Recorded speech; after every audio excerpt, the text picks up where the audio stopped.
Olá, pessoal. Vamos agora para mais uma aula de ciências. Hoje nós iremos fazer a autocorreção do capítulo 6, tá bom? Então peguem aí o módulo 2 de vocês, capítulo 6. As páginas são as 226, 227, 236 e 237, tá bom? Então fiquem atentos aí para a gente fazer essa nossa autocorreção. Então vamos lá para a nossa questão número 1. Rebeca montou um terrário em sua aula de ciências. Ela adicionou água, solo, pequenos animais e plantas e vedou o terrário e deixou em um local onde recebia a luz solar pela manhã. Certo dia, ela observou a formação de pequenas gotículas de água na parede do terrário. Veja abaixo. E aí a gente tem uma imagem do terrário que ela montou dentro de um pote, tá bom? E ela começou a observar que na parede do terrário, na região superior, começou a se formar umas gotículas de água. Você vai responder aí comigo a letra A. De onde veio a água que surgiu na parede do terrário? E aí, de onde vocês acham que veio essa água?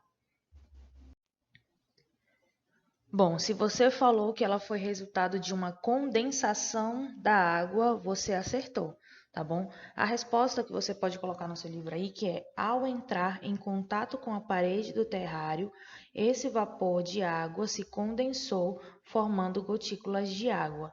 Por quê? Se ela colocou água dentro do terrário, quando a água entra em contato com o calor do sol, a tendência da água é evaporar, gente. E se ela evapora dentro de um pote onde não tem para onde esse vapor sair, esse vapor, quando ele encosta na parede do tubo, ele começa a condensar. Ou seja, ele começa a voltar para o estado líquido, porque ele não tem para onde ir. E essa parede do tubo, geralmente, ela está a uma temperatura um pouco abaixo.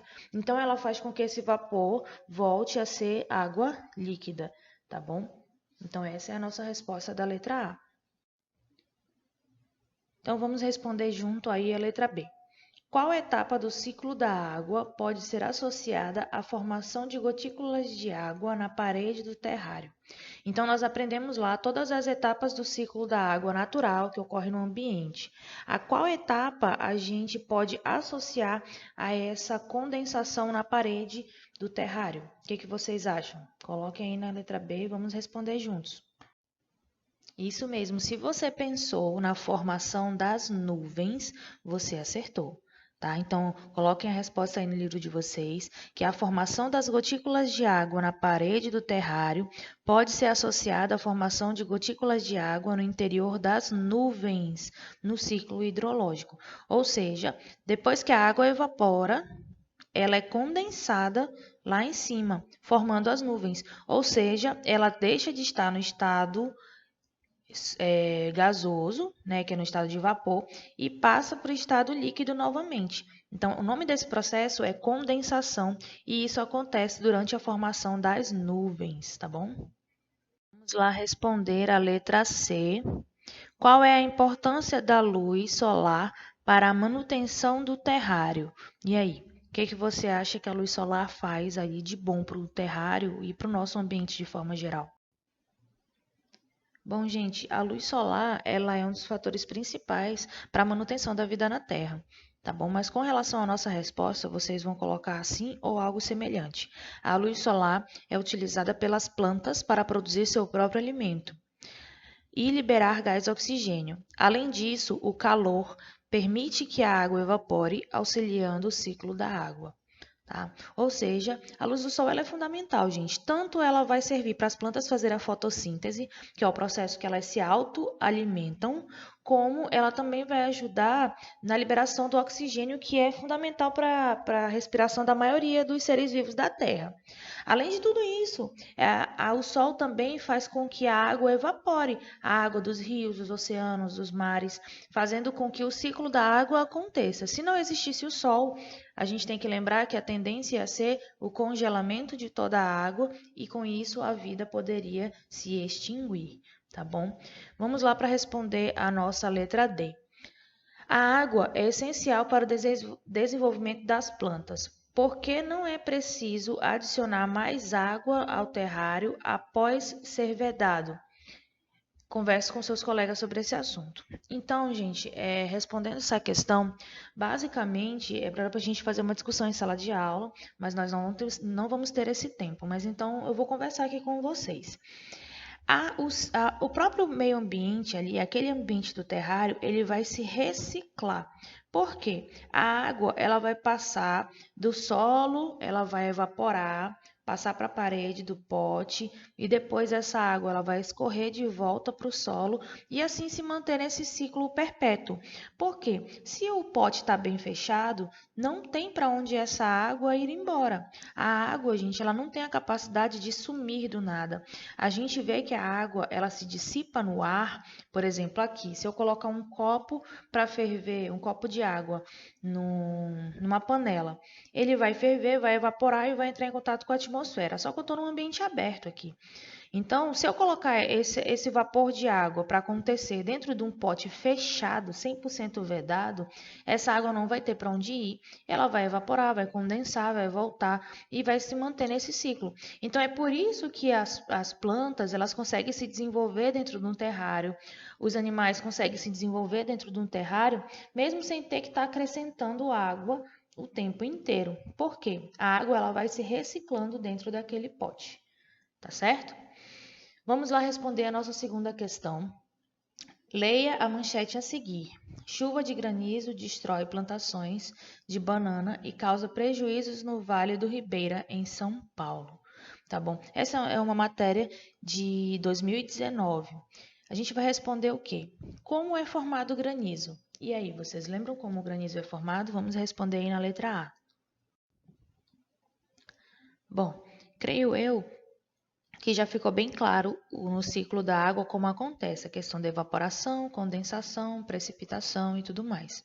Só que existem alguns meios, alguns processos onde o ambiente é muito frio, que a água presente nas nuvens, depois que condensa, ou seja, depois que vira líquido, ela, ao invés de ser jogada para a terra, ela resfria demais e ela acaba se solidificando, ou seja, ela acaba se transformando em pequenos cristais de gelo.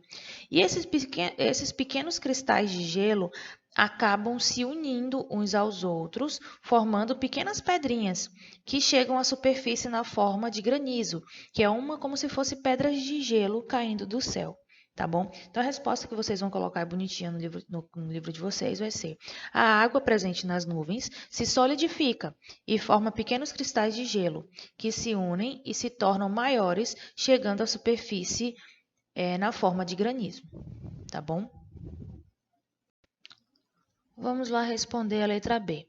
Assinale o estado físico em que a água se encontra na chuva de granizo. E aí, nós já falamos na questão anterior, qual que vocês assinalaram?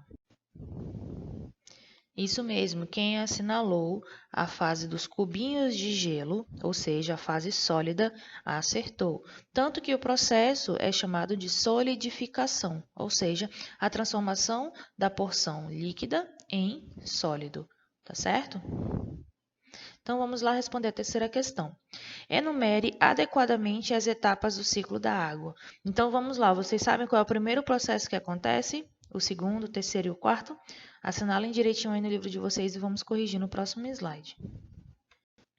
Então vamos lá relembrar o nosso ciclo da água. A água, para ela começar a ser trabalhada na natureza, ela primeiro tem que passar pelo processo de evaporação, que é o processo que ela aquece, geralmente pela luz do sol, e ela entra em contato com a atmosfera, subindo, formando as nuvens.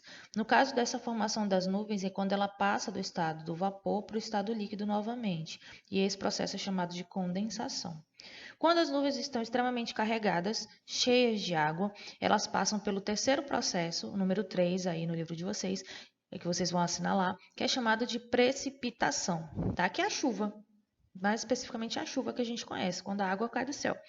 Depois da precipitação, essa água, quando ela cai em terra ou quando ela cai nos rios e tudo mais, ela passa pelo processo de infiltração, que é quando formam-se os lençóis freáticos e tudo mais embaixo da terra, e essa água retorna para os rios, para os mares e tudo mais. Então, fica esse o processo. Primeiro, número 1, vaporização. Número 2, condensação. Número 3, precipitação. E número 4, infiltração. Tudo certo? Bom, gente, vamos agora para a nossa autocorreção das 236 e 237, tá bom? Então, vamos lá. Número 1. Leia a manchete a seguir. Vamos ler juntos. Retirada da cobertura vegetal do solo contribui para reduzir mais a água nas torneiras. Ou seja, quando a gente retira a cobertura vegetal do solo, isso faz com que a água que chega até nós nas nossas torneiras diminua também. Tá? Por que a gente tem esse resultado? Você vai explicar com as próprias palavras, com suas próprias palavras, o que o autor quis dizer com essa manchete, tá bom? Você vai analisar sua resposta aí, que é uma resposta pessoal, com a resposta que a professora colocou aqui, tá bom? A resposta basicamente é: a retirada da vegetação dificulta a infiltração no solo, dificultando também o abastecimento de água. Lembrando que essa água que acontece a infiltração, ela vai para os lençóis freáticos e é desses lençóis freáticos que é retirada a água que a gente consome, na maioria das vezes, tá bom? Então, por conta disso, a retirada da vegetação ela vai dificultar essa infiltração, ou seja, vai gerar aí um efeito em cadeia, em que se dificulta lá no início a infiltração, vai dificultar o abastecimento de água depois. Respondendo aí a questão número 2, vamos responder juntos. Circule a palavra que completa adequadamente o texto de acordo com o que está representado na imagem abaixo, tá bom? Então, vamos responder juntos. Vamos lá, gente, completem comigo aí. A retirada da mata ciliar pelo desmatamento favorece o assoreamento do rio, provocando a redução da profundidade desse rio e afetando os seres vivos aquáticos. Esse processo pode ser intensificado pela ocorrência de chuvas, tá bom? Ou seja, quando a gente faz a retirada da mata ciliar, que é aquela mata rasteira, aquela ali próxima aos rios, isso vai favorecer o processo do assoreamento, que a gente já viu, que é o processo pelo qual acontece a redução da profundidade daquele rio. E esses seres vivos eles acabam sendo afetados, eles acabam chegando até a morte. Por quê? Eles perdem ali o meio pelo qual acontecem as chuvas e tudo mais. E esse processo, a água ela vai chegando cada vez mais próxima ao rio e vai fazendo com que o solo ele perca as suas propriedades, tá bom? Então, essa intensificação pela ocorrência das chuvas faz com que aconteça o assoreamento. Vamos lá para a nossa terceira questão. O quadro ao lado mostra a quantidade de água consumida em algumas atividades desenvolvidas pelo ser humano. Então, vamos lá. O volume de água que está sendo demonstrado na tabela está sendo medido em metros cúbicos por segundo, tá bom? Então, atividades como irrigação geralmente são utilizadas 792,1 metros quadrados por segundo. No abastecimento urbano, geralmente 99,2 metros cúbicos por segundo. Na indústria, é utilizada 101,7 metros cúbicos por segundo. E no uso dos animais, 125 metros cúbicos por segundo. Então, vamos lá responder. Letra A. Em seu caderno, construa um gráfico de colunas com os dados apresentados no quadro. Tá bom? Então, você vai construir aí no seu caderno e depois a gente vai corrigir isso em sala, tá bom? Letra B. Com base nas informações do quadro, complete a frase a seguir. Em 2017, A foi a atividade realizada pelo ser humano que consumiu o maior volume de água. Já O foi a atividade que consumiu o menor volume de água. Você vai responder qual foi a que consumiu mais água e qual foi a que consumiu menos água. Então, vamos responder juntos? Com base nas informações do quadro, né, a gente tem o quê? Em 2017, a irrigação foi a atividade realizada pelo ser humano que consumiu o maior volume de água. Já o abastecimento urbano foi a atividade que consumiu o menor volume de água. Tá bom? Então, vamos responder aí juntos a letra C. O volume de água consumido nas residências, em hospitais e nas escolas pode ser reduzido se utilizarmos a água da maneira correta e consciente.